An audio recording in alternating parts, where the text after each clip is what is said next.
Magical Arts mga beloved subscribers. So dito naman tayo kay Pisces. Silipin muna natin yung 2024 ni Pisces. Okay, naging maganda naman ang 2024 ni Pisces. No?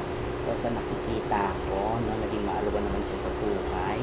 Although nakikita ko in the future para magkakaroon ng problema sa mga may partner na, no, na Pisces. No? Parang nakikita ko. Para sa Pisces to naging maayos naman yung 2024 niya. Pero sa kabila ng lahat, siguro dahil sa pag-focus sa mga bagay-bagay na nagkakaunlad ng buhay, medyo nagkakaroon ng problema sa relasyon, buhay, pag-ibig. Sabaling na natatiling matatag, matagumpay at nakaupo sa trono. Hindi nga lang may mga bagay na hinanap sa buhay na parang even unsatisfied, naghanap po ng kasagutan, Pisces, pero tingnan natin kung ano nangyayari sa 2025. Okay. 2025, Pisces, January, magkakaroon isang celebration. Ang magaganap po ito, may trabaho, may negosyo, magkakaroon ito ng positibo at dagdag income.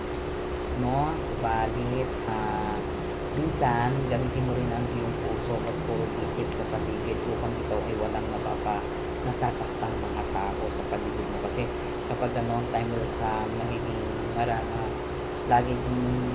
lagi kang iiwan, no? Hindi mo ng partner, mga tao, gano'n. So, mag-ingat sa mga salita na ginagamit na lumalabas sa bibig. So, ang mga plano mo na magsaya sa February, magaganap naman, no? At isa rin pagbubuntis na pagpapala ibibigay ng Diyos, no? Isang selebrasyon ang iyong aatinan ng February. Pagdating naman sa March, no? Yung mga pinaghirapan mo, makikita mo, talagang matutuwa ka sa mga nangyayari. Pero dahil sa tagumpay na natamasa mo, may mga taong naiingit sa iyo at gusto kang pabagsakin. Pagdating naman ng April, ayan, kumbaga, huwag masyadong magtitiwala sa mga single, no, na relasyon na ino-offer, no. Tapos sa mga hindi naman single, iwas na may scam kayo sa taong 2025 ng April, no. Pagdating sa May, ayan, May, okay naman, wala kang dapat ipaglaban kasi nakikita mo bago pa mangyaring isang bagay, mga problema, at least natututo ka sa buhay, hindi kang natututo.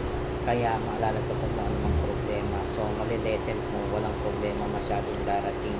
So, magagawa mo ang sarili mo, mag-i-enjoy ka, lahat, pananalapi, negosyo, sa mga walang negosyo, nagtatrabaho, magtatagumpay, may promosyon.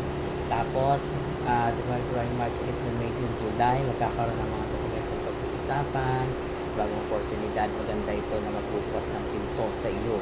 Subalit, mag-ingat kasi parang may hindi magandang nangyari sa iyo, parang may magagat sa iyo, parang ikaw ay ipapakita. May malapit kang kamag-anak na parang nasa mo, ikaw ingatan mo rin health mo, maaari rin nasa malubhang karamdaman. No? Tapos, may mga pagkakataon, January, February, March, April, May, July, August, September. Pisces, may mga pagkakataon sa 2025 ng September, parang magkakaroon ka ng may mga gagawin kang importanteng desisyon na hindi mo alam. Pero maaari ka rin bumuo ng desisyon para sa sarili mo. Konting problema lang ito pero malalagpasan mo.